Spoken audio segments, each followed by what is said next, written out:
Today is Monday Motivation, where we sit back and we talk about some of the photographers that we've been spotlighting on Instagram, go a little bit more into their projects and behind the scenes stuff.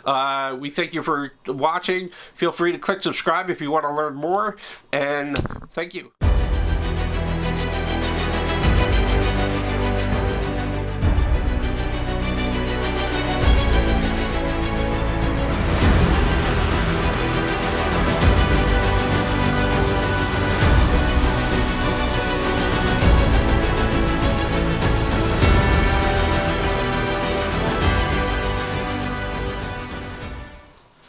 What's up, everybody, and welcome to Changing Optics with Scott Roth. So today is Monday Motivation.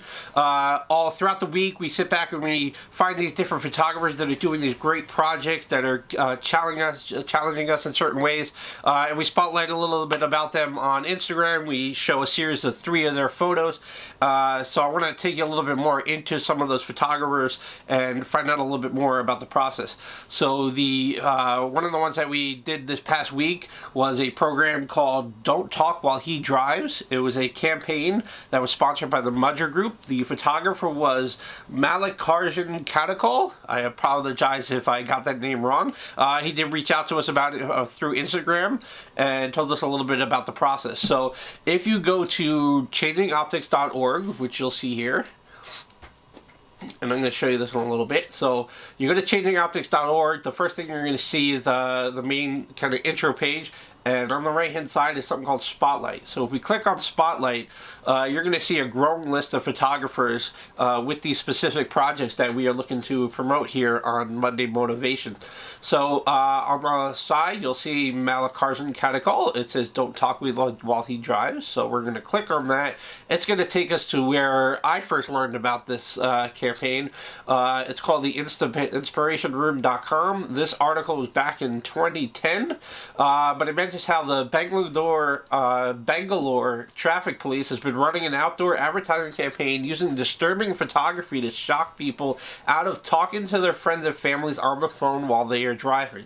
So here at Changing Optics, we're about photo activism, which is different than photojournalism or documentary photography. Photo activism are photos that are designed to address a specific issue. So as you see here, these photos were meant to inspire people to maybe not talk to their friends if they know their friends are driving on the road, or texting them either.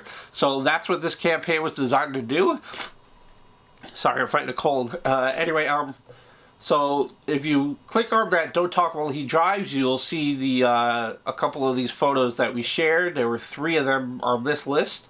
I found out a little bit more about it, and so the photographer said that what he did was that he previously put the stains on the people and took a photo of them holding it, and then he superimposed or photoshopped the blood splatter into the photos. So it was really cool to learn a little bit about that behind the scenes stuff. So, but this is 3 great photos that I think really accomplish the message that they're trying to do. So congratulations to Mallikarjun Katakol. I hope I said that right. So that's one of the photographers that we spotlighted this past week. Another one is from a campaign called It Happens. The photographer's name was Yana Mazurkevitch. So we're going to click on that. Now, we spotlighted 3 of her photos. These are graphic images. They're not for everybody, but they do address a social concern, especially in light of the Me Too movement and some of the issues surrounding sexual assault. It's a very difficult topic for a lot of people. So I know these photos aren't going to be heavily liked. People aren't going to want to like what they're looking at, but it does challenge you to it challenges you to think about what's taking place in these photos, and hopefully be a little bit more open-minded and aware that it happens in a variety of different situations. So that's what the campaign is about. We're going to show you a little bit about some of the other photos that we didn't show on Instagram. So there's, I think, 9 photos here. These are powerful photos. They send a clear message, and I think they fit in with what Changing Optics is about, which is photo activism. So that's one of the reasons why we spotlighted it, even though it's a difficult topic and the photos are very uncomfortable to look at. So anyway, that was Yana Mazurkevitch. Also, I'm not sure if you're aware of this, but on Google.com, Google Doodles had something in honor of Steven Irwin for his birthday, and PETA, the People for the Ethical Treatment of Animals, criticized this and criticized Steve Irwin in general because of his approach to animals. Now, the Irwin family have done a lot for animal welfare. They have sanctuaries. They do a lot of different stuff for them. So you may not know this, but in Steven Irwin's family, his son, Robert Irwin, is an accomplished growing photographer. So in response to this, we wanted to spotlight some of the photos that Robert Irwin has been taking and kind of carrying on the tradition of Steven Irwin. So congratulations on that. Check out some of his photos as well. You can learn about him at robertirwinphotography.com. We don't have him yet on the website, but we're going to try to add some stuff about him. So anyway, those are just 3 of the photographers that we spotlighted the past week on our Instagram page.